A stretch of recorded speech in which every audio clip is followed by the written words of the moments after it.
In this video, I'll walk you through how to migrate your Wix store to Shopify store step by step in 2025. First, head over to shopify.com and create your new account. Pick a plan or start a free trial to access to the dashboard. From here, go to settings, then go to store details and customize your store name, location, and currency settings. Then what you want to do is just go to your Wix, log into your Wix dashboard and go to your products and click export. This will download a CSV file with all your product info, titles, prices, SKUs, descriptions, and images. Make sure to clean up the file if needed so it's Shopify compatible.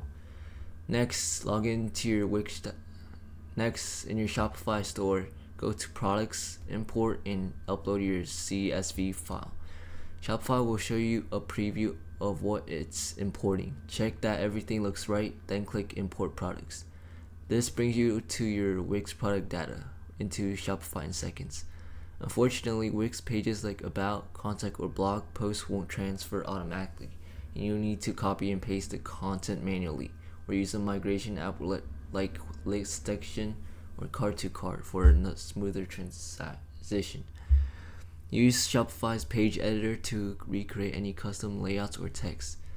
If you bought from domain through Wix, go to domain settings and unlock your domain. Then get the transfer code and input it under the Shopify settings. If your domain is from another provider, just update your DNS to point to Shopify. And that's it. You've successfully migrated from Wix to Shopify. You now have access to more advanced tools, better scalability, and powerful e-commerce features. If this video helped you out, be sure to subscribe and like.